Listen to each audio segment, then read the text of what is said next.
Assalamualaikum warahmatullahi wabarakatuh. Yang berbahagia Dr. Muhammad Arif Fadilah Rosidi, para pendengar yang dikasihi serta seluruh warga podcast yang setia mengikut sesi kita pada hari ini. Saya Muhammad Ammar bin Azizi selaku moderator anda pada hari ini. Saya ingin mengucapkan selamat datang kepada semua ke episod keempat podcast kita pada hari ini. Alhamdulillah, dengan izinnya kita diberi peluang untuk berkumpul dalam satu sesi perbincangan yang cukup penting dan relevan dengan kehidupan para pelajar. Topik ini sangat penting untuk kita hayati bersama kerana dalam kehidupan seharian, iaitu maqasid syariah memahami rahsia di sebalik hukum. Kita sering berhadapan dengan hukum hakam dalam pelbagai aspek seperti ibadah, muamalat, keluarga dan sosial. Tetapi, adakah kita benar-benar memahami tujuan dan hikmah di sebalik hukum tersebut? Untuk membimbing kita memahami topik ini dengan lebih mendalam, kita amat bertuah kerana bersama kita hari ini ialah tokoh ilmuwan yang cukup hebat, iaitu yang berbahagia Dr. Muhammad Arif Fadilah Rosidi. Beliau kini merupakan pensyarah di Fakulti Syariah dan Undang-Undang Universiti Sains Islam Malaysia. Dr. Muhammad Arif Fadilah Rosidi merupakan graduat ijazah sarjana muda fiqh dan fatwa dari Universiti Sains Islam Malaysia. Beliau seterusnya memperoleh ijazah sarjana Master of Islamic Studies dari Universiti Kebangsaan Malaysia UKM, dan beliau kemudian melengkapkan pengajian Dr. Falsafah PhD juga di Universiti Sains Islam Malaysia USIM. Baiklah, tanpa membuang masa, mari kita teruskan dengan perbincangan yang pastinya akan membuka mata dan minda kita. Sebelum kita memulakan sesi soal jawab kita pada hari ini, izinkan saya memberi sedikit konteks mengenai topik ini. Dalam kehidupan masyarakat yang semakin kompleks dan dinamik, kita sering berhadapan dengan pelbagai hukum dan peraturan syariah yang kelihatan ketat dan sukar difahami.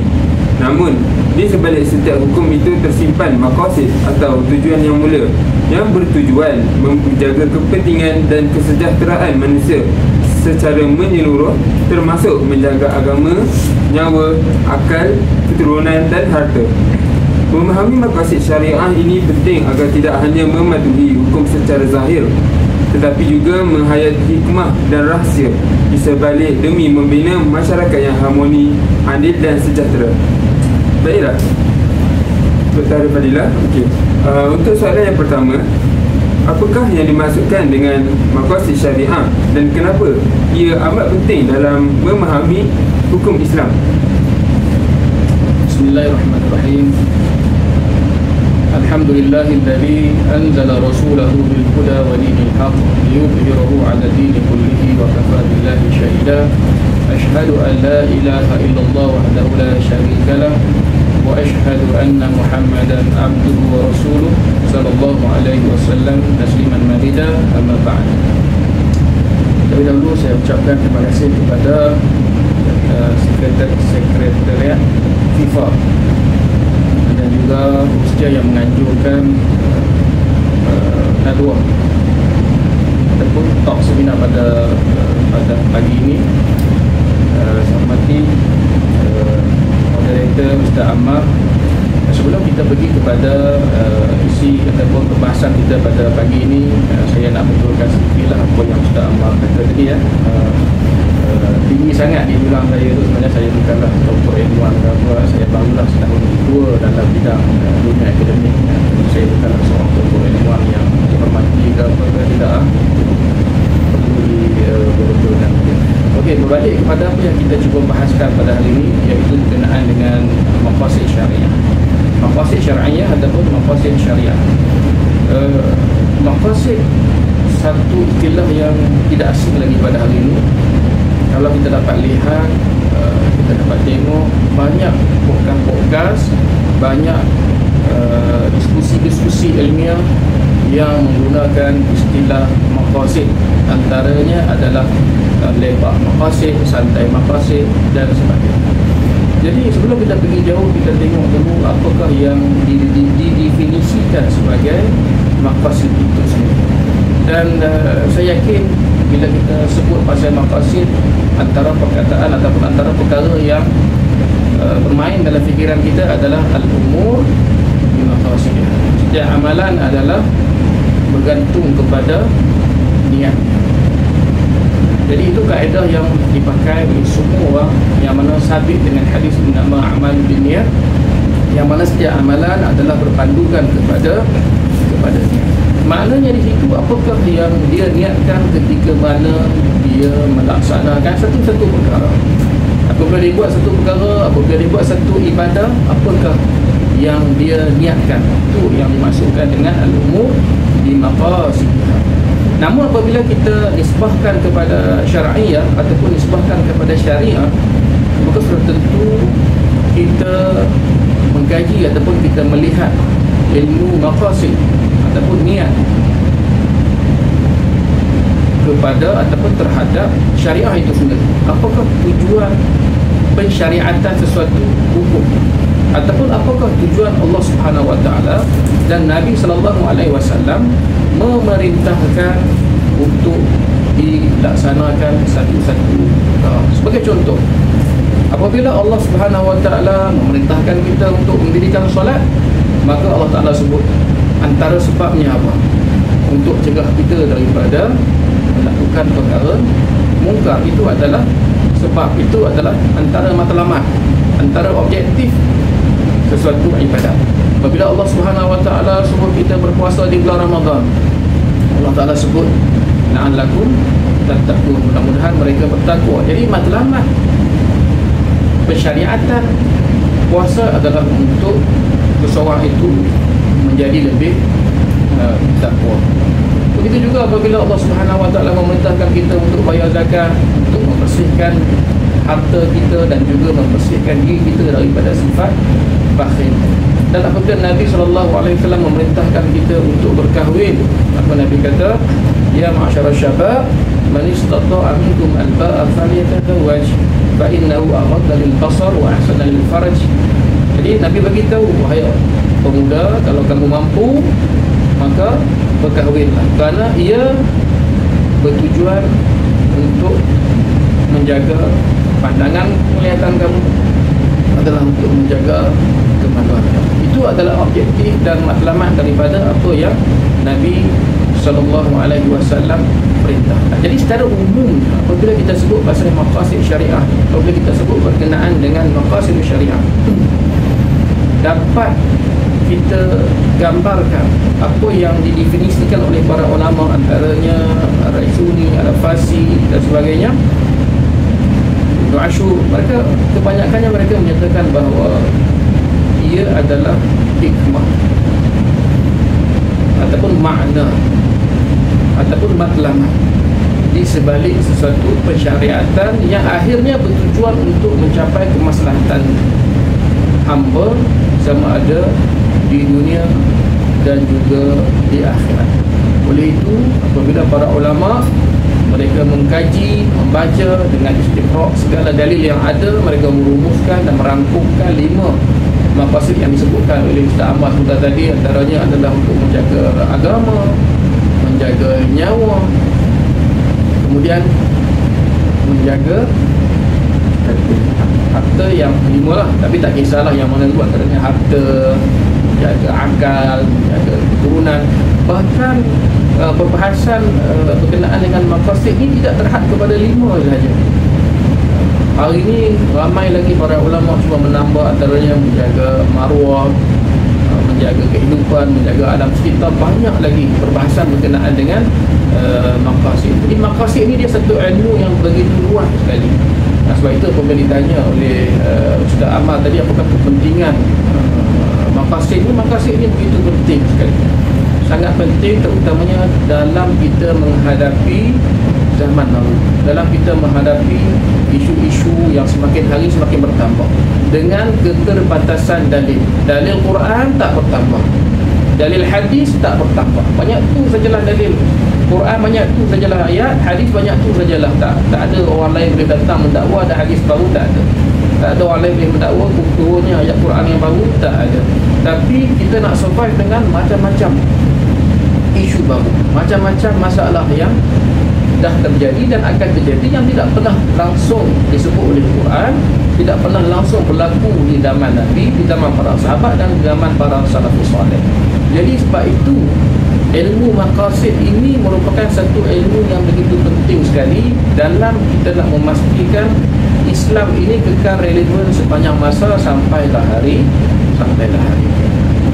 dan perbuatan maqasid ini ataupun kita kata maqasid ataupun kita nak mencari hikmah, ma'ani, hikmah ataupun objektif royah yang Allah Ta'ala nakkan daripada satu-satu ayat ataupun Nabi, niat Nabi, tujuan Nabi apabila Nabi memberikan satu-satu arahan bukanlah satu ilmu yang baru, cumanya kita sekadar memberikan satu istilah yang baru saja. Kita cuma keluarkan daripada satu ilmu yang besar menjadi satu bidang ilmu, iaitu ilmu maqasid. Kerana apabila kita lihat di zaman Nabi sendiri, ketika mana setelah mana peperangan Ahzab, Nabi memerintahkan kepada para sahabat untuk pergi segera ke Bani Quraidah, Perang Ahzab ataupun Perang Khandaq. Setelah mana peperangan tamat disebabkan pengkhianatan yang dilakukan oleh Bani Quraidah Yahudi, maka Nabi perintahkan para sahabat untuk segera pergi ke sana untuk memerangi orang-orang Yahudi Bani Quraidah. Dan Nabi memberikan satu arahan kepada para sahabat, iaitu janganlah kamu solat, la yusalliyanna ahadun al-asra illa fi Bani Quraidah. Itu arahan Nabi SAW. Nabi kata jangan kamu solat melainkan kamu sampai ke Bani Quraidah. Maka apabila sahabat bergerak pergi ke perkampungan Bani Quraidah tersebut, waktu asar dah pun masuk dan habis waktu asar, maka berlakulah perselisihan di antara para sahabat, iaitu ada sebahagian yang berkata la nusalli hatta na'tiha, kita tak akan solat melainkan kita sampai ke Bani Quraidah. Wa qala ba'dhum, dan sebahagian lagi berkata bal nusalliha, akan tetapi kita sembahyang. Lam yurid minna dhalik, Nabi tak bermaksud yang macam itu. Bermakna Nabi tak bermaksud supaya kita sembahyang asar di Bani Quraidah walaupun kita telah pun habis waktu asar, tak. Tetapi yang difahami oleh para sahabat adalah Nabi suruh kita supaya bersegera sampai ke perkampungan Bani Quraidah dan masih lagi dalam waktu asar. Jadi sahabat yang kedua ini ataupun kumpulan sahabat yang kedua ini, mereka cuba memahami makna, memahami tujuan objektif di sebalik arahan Nabi SAW, iaitu jangan kamu solat asar melainkan kamu sampai ke perkampungan Bani Quraidah. Dan itulah yang mereka fahami.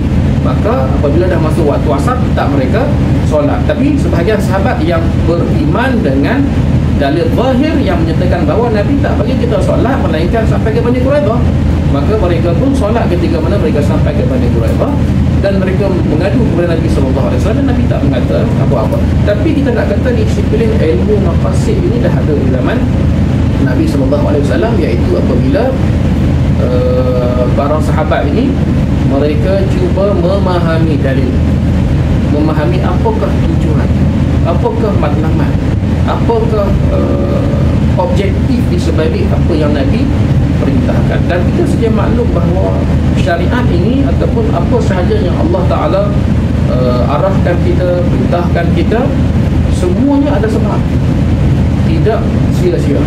Sebab itu Allah Ta'ala kata dalam ayat Al-Quran, afahasibtum annama khalaqnakum abasan wa annakum ilaina la turja'un, adakah kamu menyangka bahawa kamu diciptakan sia-sia? Jadi segala apa yang Allah Ta'ala ciptakan, segala apa yang Allah Ta'ala perintahkan, segala apa yang Allah Ta'ala arahkan kepada kita, tentu ada sebabnya, ada hikmahnya. Hikmahnya ada yang mungkin Allah Ta'ala bagi tahu, macam kita kata tadi, solat tadi Allah Ta'ala bagi tahu sebab apa. Ada yang mungkin Allah Ta'ala tak bagi tahu, yang kita boleh tahu sendiri. Ada yang hari ni mungkin kita tak tahu lagi, tapi masa akan datang mungkin kita dapat tahu, ataupun memang kita tak tahu selama-lamanya, kerana ilmu Allah itu luas, ilmu kita ini agak terhad. Dan kalau ditanya apakah dia kepentingan maqasid syariah dalam konteks hari ini, sebab kita nak memahami rahsia-rahsia di sebalik hukum-hukum yang Allah Ta'ala perintahkan kepada kita dan Nabi perintahkan kepada kita. Jadi antara kepentingan maqasid itu, yang pertama adalah seseorang itu dia mampu memahami makna dalil dengan lebih betul, mampu memahami makna dalil. Apa tujuan dia? Supaya dalil itu tidak mati di situ saja, tidak terhad di situ saja. Sebagai contoh, apabila Nabi perintahkan kepada kita supaya jangan kita makan bawang ketika mana kita nak solat, kan Nabi tak benarkan kita makan bawang putih ataupun bawang merah, bawang besar kan. Kenapa? Kerana sebab bawang itu sendiri ataupun sebab akibat daripada bawang. Kita tahu bahawa pada zaman dahulu apabila makan bawang, bila mereka bercakap, maka bau mulut itu akan mengganggu orang. Apatah lagi kalau solat, kerana solat itu seseorang itu akan berada sebelah-sebelah, dekat dengan orang sebelah. Jadi apabila dia solat, dia akan ganggu sahabat dia yang di sebelah, mengganggu kekhusyukan sahabat yang di sebelah, disebabkan bau mulutnya yang berbau bawang tersebut.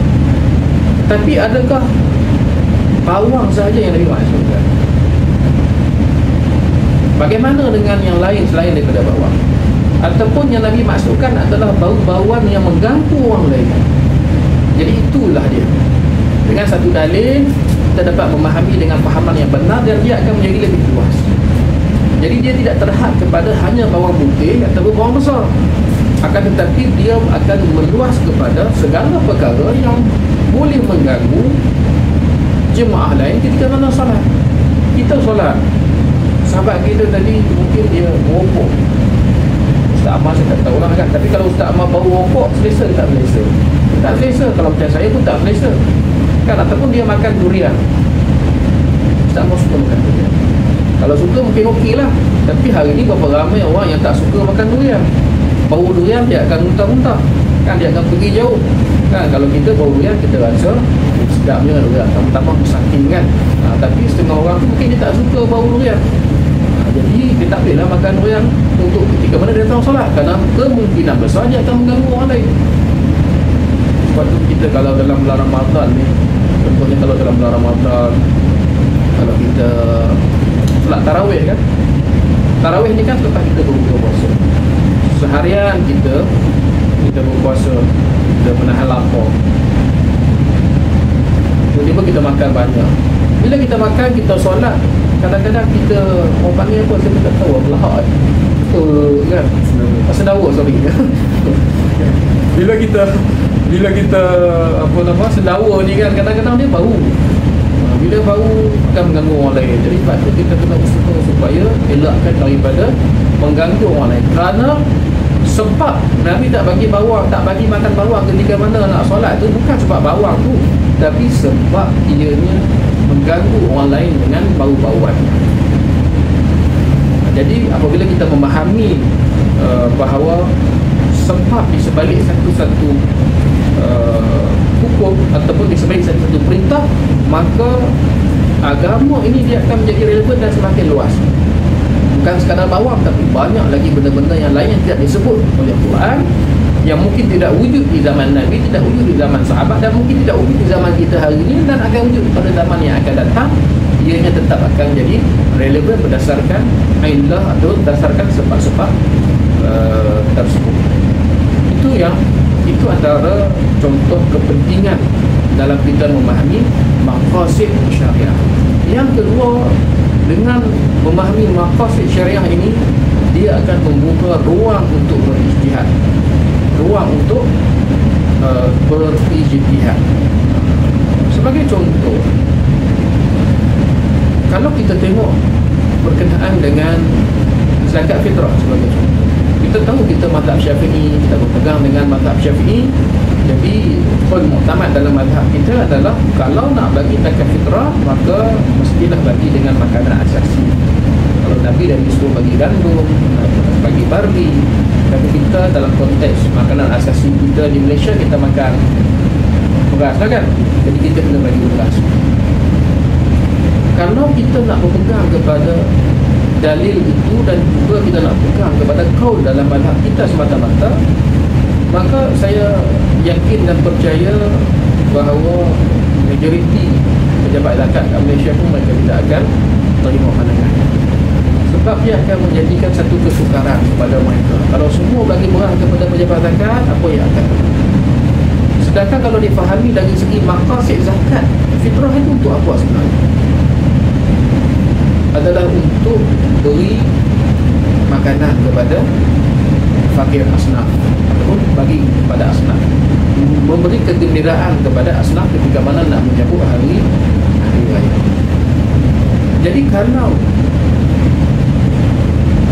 bagi selain daripada beras, iaitu duit, supaya dengan duit itu mereka boleh beli makanan apa yang mereka suka, mereka boleh beli pakaian apa yang mereka suka, maka dapat menghiburkan mereka, memberikan kegembiraan kepada para asnaf ketika mana menyambut hari raya.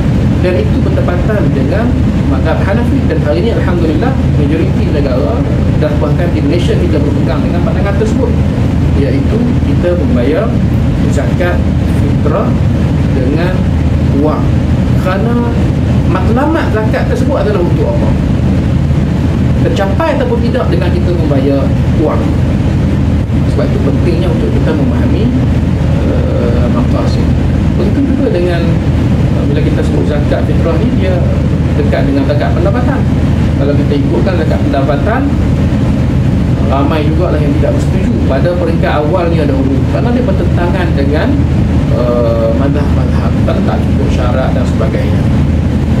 Bahkan ada yang dikatakan tak setuju dengan Syekh Yusuf Qaradawi disebabkan pandangan Syekh Yusuf Qaradawi yang memperkenalkan, antara yang memperkenalkan konsep zakat pendapatan.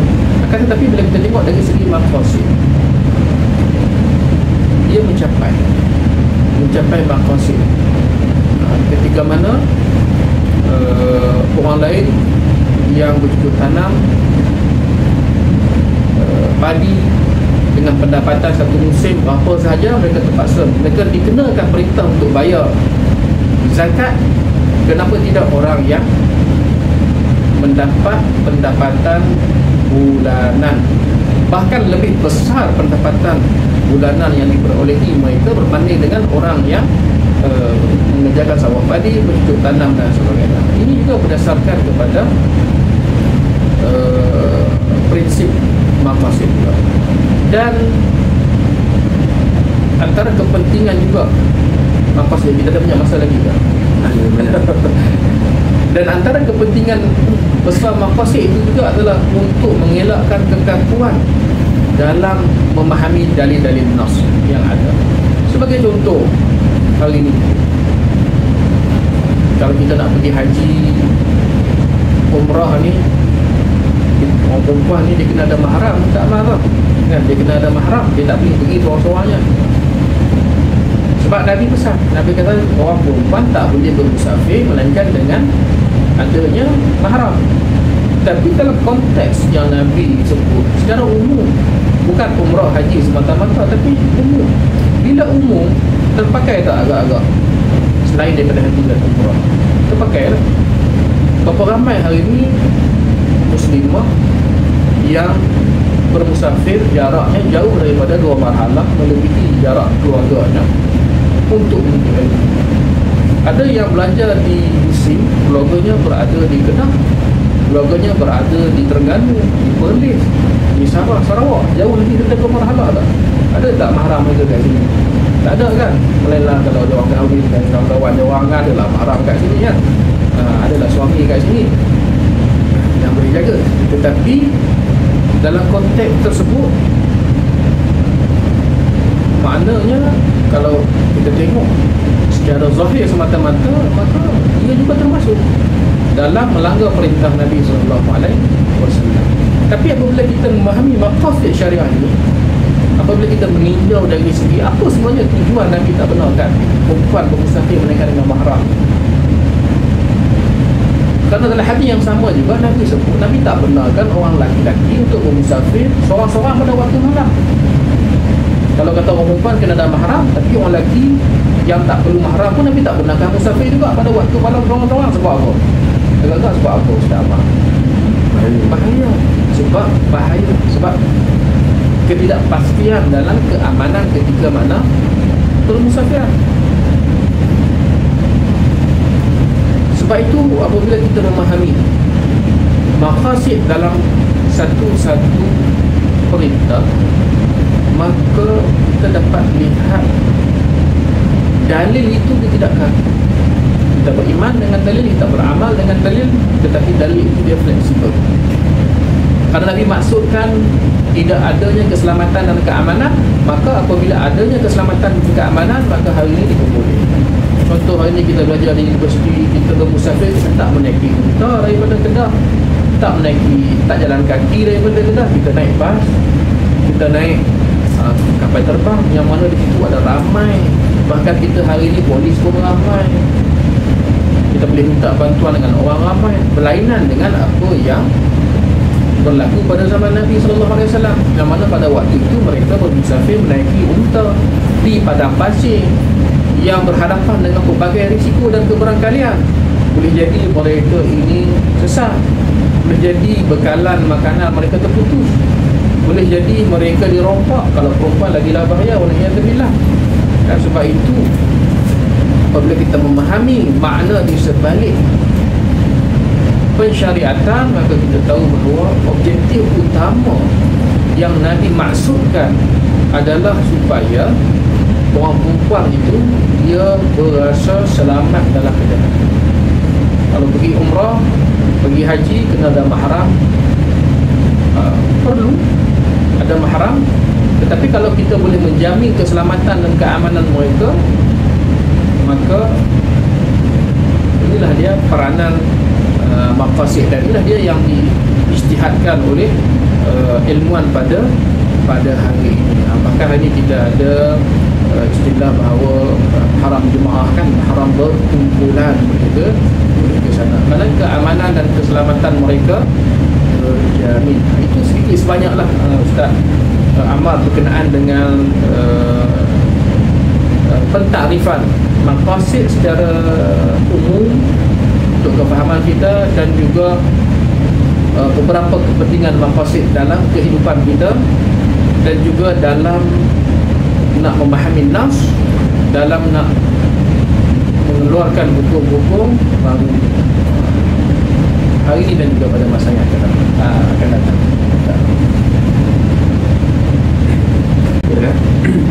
Terima kasih Dr. atas penerangan yang baik sebentar tadi. Antara poin yang saya tertarik daripada Dr. tadi ialah ilmu itu luas, dan dalil-dalil Al-Quran dan dalil hadis itu dia sebenarnya tidak akan bertambah dan tidak akan berkurang. Okey. Dan tapi kita sebagai pelajar syariah ataupun sebagai pelajar Islam, kita mestilah mengetahui tentang dalil tu dari segi orang kata nak mengeluarkan hukum daripada dalil itulah. Sebab ada yang satu dalil dia mengeluarkan banyak hukum, dan ada kiasan-kiasan di situ. Dan saya sebenarnya ada juga dengar berita dari dalam 3 atau 4 hari lepas tentang seorang pelajar lah, perempuan, dia bawa motor dari Kulim, dari Kelantan ke Kulim, yang berumur 14 tahun. Dan yang kita tahu, bila umur 14 tahun ni mestilah confirm dia tak ada lesen. Jadi nampak tak kat situ, sebenarnya kalau dia tahu, dan tujuan dia datang kat situ ialah nak datang untuk jumpa boyfriend dia kat situ.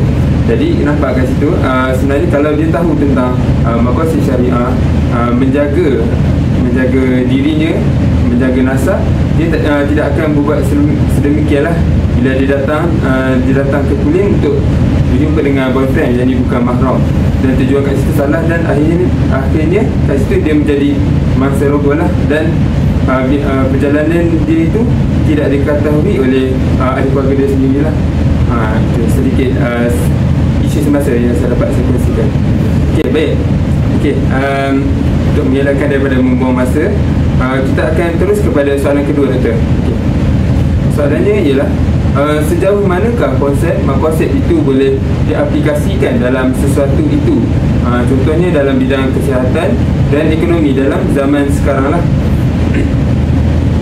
Okey, dengan kita belajar maqasid syariah, di mana yang kita dah cerita sebentar tadi, kepentingan yang, dan antara tujuan maqasid syariah di mana kita katakan ini adalah untuk menghadapi isu-isu ataupun perkara yang baru yang mana mungkin tidak ada di zaman hari ini, akan ada pada zaman akan datang, ataupun dah ada pada zaman hari ini dan tidak ada pada zaman Nabi, para sahabat dan juga para ulama yang terdahulu.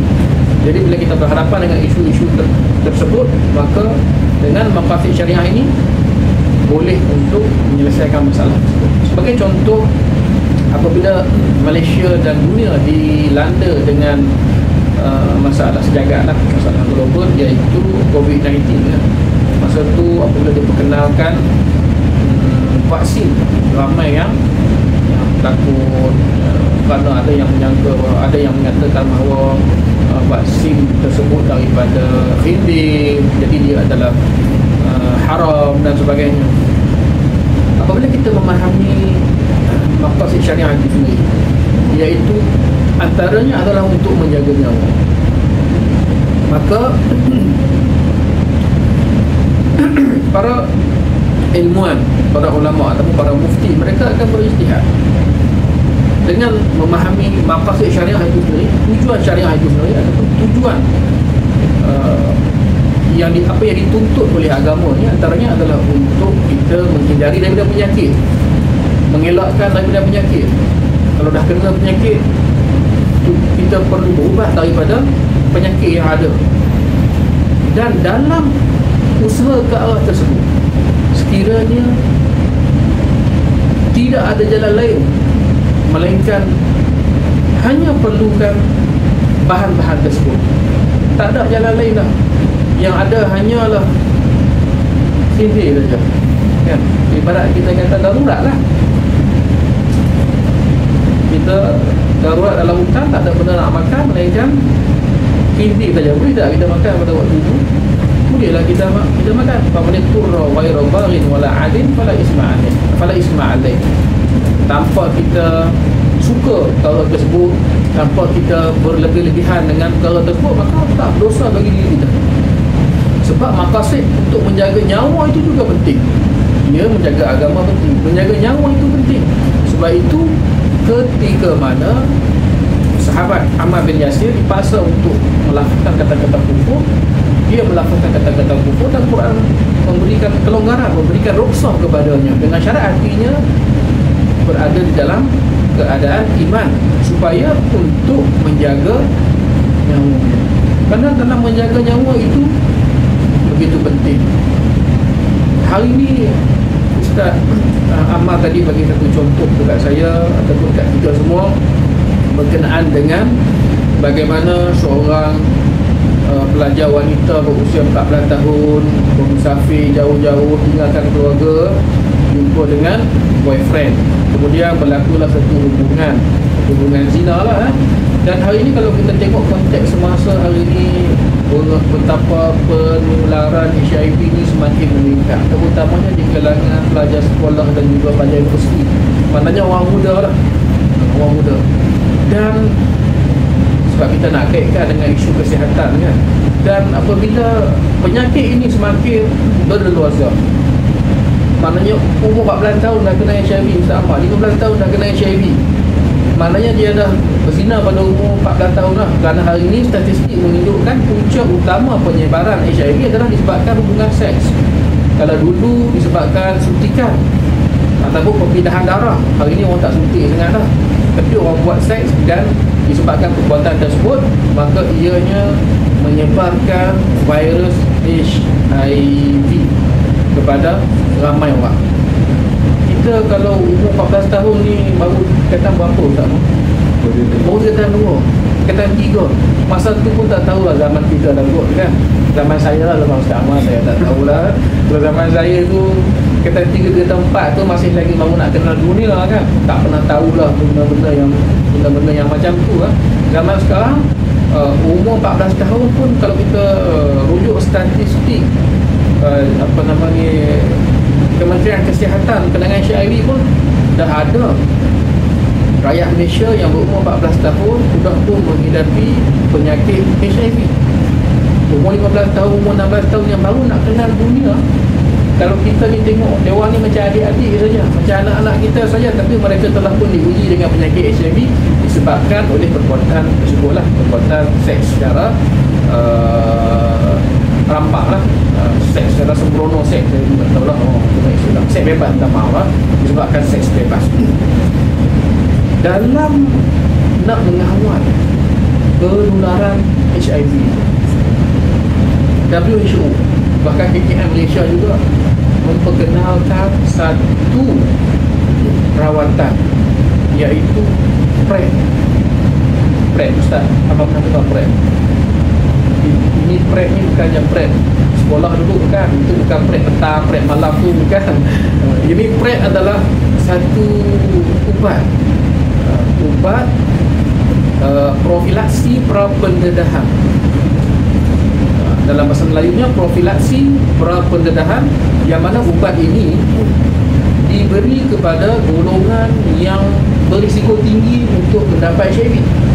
Dia tak ada HIV lagi, Ustaz Ahmad, tapi bila dia ada keberangkalian untuk dia dapat HIV, sebab apa? Sebab dia terlibat dengan perbuatan tak bermoral tersebut, maka apabila dia makan ubat tersebut, maka dia boleh mengelakkan dirinya daripada dijangkiti HIV. Maknanya apabila dia makan ubat tersebut, maka dia berpeluang untuk tidak dijangkiti HIV walaupun dia melakukan perkara itu. Lagi satu sudut, Ustaz Ahmad rasa macam mana? Bagus ke tak bagus? Sebab apa tak bagus? Sebab dia macam menggalakkan kepada untuk membuat. Betul. Kan, satu sudut kita akan nampak seolah-olah dengan dia makan ubat ini, maka dia akan menggalakkan dia lagi lebih buat zina secara bebas, secara selamat. Contohnya kalau dia buat kena HIV, maka dia takutlah sikit daripada fikiran kita lah. Tapi kalau kita bagi ubat tersebut, dia buat, dia tak kena HIV, maka penularan HIV dalam masyarakat berkurang. Jadi ada dua perkara penting kan. Sama ada kita nak tak galakkan berlakunya zina, supaya kita tak bagi PrEP tersebut, kerana kalau kita bagi akan menggalakkan zina, ataupun kita bagi PrEP tersebut walaupun menggalakkan zina, tetapi sekurang-kurangnya penyakit HIV tak tersebar. Ada dua perkara. Macam mana kita nak keluarkan satu hukum dengan maksud nak jaga mana yang lebih ringan, nak jaga statistik ataupun kadar zina dalam masyarakat, ataupun nak jaga, nak kawal, nak kurangkan penularan penyakit HIV dalam masyarakat. Kalau penyakit HIV ini tak macam dengan penyakit lain kan. Kalau kita demam, batuk, kita boleh tegur lagi makan ubat, tapi HIV dia tidak ada ubat. Seorang tu kalau dia kena HIV, sampai bila-bila dia akan ada HIV dalam tubuh badan dia, kerana hari ini tidak ada ubat yang berkesan lagi dan tidak ada vaksin lagi untuk menghilangkan ataupun untuk merawat penyakit HIV. Jadi dalam nak memahami maqasid, dalam nak memahami tujuan tersebut, maka Malaysia sendiri pun berselisih pandangan para ilmuwan kita. Para mufti pun mereka berbeza pandangan. Kalau kita tinjau dari segi fatwa yang dikeluarkan negeri Kedah, menyatakan bahawa kalau kita nakkan maslahah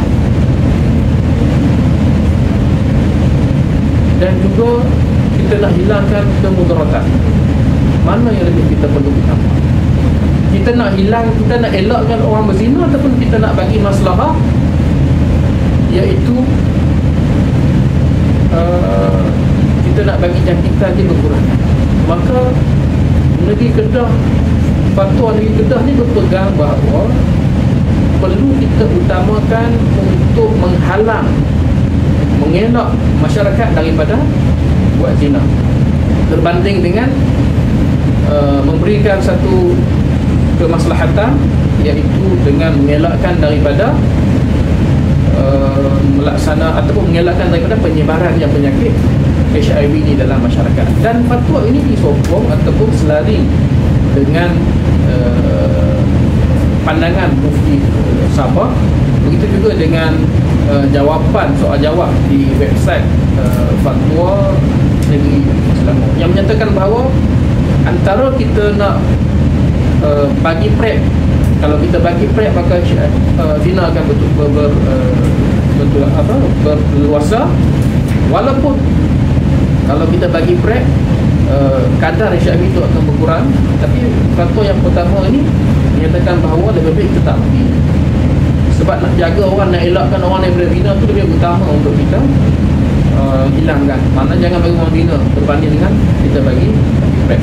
Tapi kalau kita tengok fatwa yang negeri Kelih pula, mereka mentarjihkan bahawa sekiranya bagi prep maka kadar HIV itu akan berkurang, akan menyelamatkan ramai daripada terjangkiti HIV. Macam dengan umur 14 tahun tadi, 15 tahun tadi, kalau mereka terlanjur dalam kehidupan mereka, sekurang-kurangnya mereka masih lagi ada peluang lah.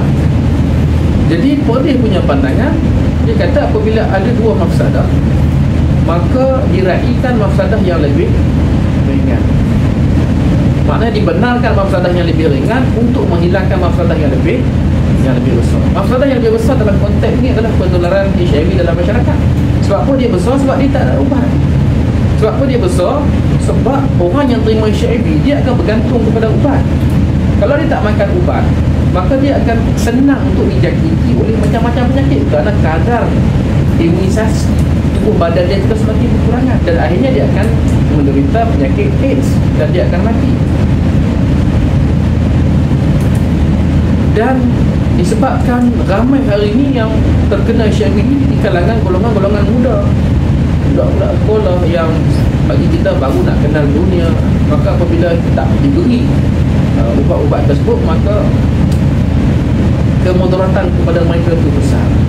Kerana nanti bila mereka nak masuk ke universiti, okey lagi dah, tapi bila mereka nak masuk ke alam pekerjaan yang mana sebahagian daripada majikan mewajibkan hari ini untuk buat test HIV, maka bila ada HIV mungkin dia akan dinafikan peluang untuk bekerja. Dan apabila dia nak berkahwin, akan test HIV, mungkin masa pada waktu itu dia tidak akan boleh berkahwin disebabkan penyakit yang dia ada. Jadi dalam menilai kemudaratan dan kemaslahatan tersebut, maka maqasid syariah itu memainkan peranan penting. Yang mana untuk digunakan? Nak jaga apa yang lebih utama sebenarnya? Nak jaga orang daripada buat zina, ataupun kita nak jaga penularan penyakit? Kalau boleh kita nak jaga dua-dua. Tapi kalau kita tak mampu jaga dua-dua, yang mana perlu kita utamakan untuk kita jaga? Itulah antara perkara yang begitu penting dalam konsep ataupun peranan maqasid syariah dalam bidang perubatan. Kalau dalam bidang ekonomi ni, saya rasa orang yang nak panjang waktu kan, dulu siri-siri yang akan datang. Bahkan saya pun bukan ahli dalam bidang ekonomi ni, saya tak pernah pandai dalam bisnes. Wallahu a'lam. Terima kasih kepada Dr. Harif Fadilah atas ulasan yang diberikan, sangat tepat dan jelas. Saya hargai pandangan yang telah dikongsikan oleh Dr. Yang saya dengar daripada doktor tadi, hubungan HIV ni akan berlaku di antara lelaki dan perempuan. Tapi itu berlaku pada dahulu. Pada zaman sekarang ni, dia berlaku juga lelaki dan perempuan. Tapi malahan dia berlaku juga, orang kata apa, antara sesama jenis. Macam kita macam majlis agama, bila diorang melihat lelaki dan perempuan check in dalam hotel bersama, jadi kat situ dia boleh lah untuk buat serbuan atas dasar nak melakukan perbuatan zina. Tapi bila contohnya check in lelaki ramai-ramai, contoh macam 2 atau 3 orang macam dalam bilik, orang majlis agama tak boleh nak buat serbuan, sebab atas dasar mungkin mereka tu kawan dan orang kata apa, benda tu perkara biasalah. Lelaki sewa hotel macam berkongsi bilik lah. Tapi kita tak boleh macam orang kata apa, perkara tu adalah unexpected.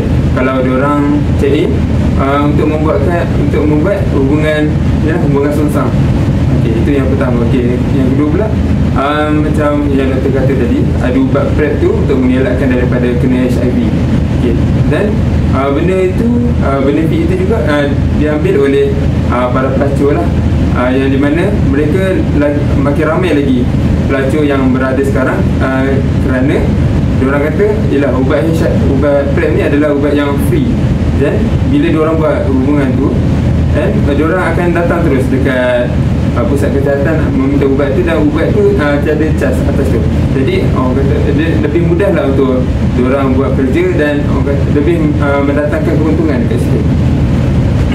Okay, jadi dan kini telah pun sampai ke penghujung sesi podcast kita pada hari ini. Setinggi-tinggi penghargaan dan terima kasih diucapkan kepada yang berbahagia Dr. Muhammad Arif Fadilah Rosidi atas perkongsian ilmu yang sangat bermanfaat. Diskusi ini bukan sahaja menjawab persoalan penting yang sering bermain di fikiran masyarakat, malah membuka ruang untuk kita semua merenung kembali tujuan dan hikmah di sebalik hukum syariah.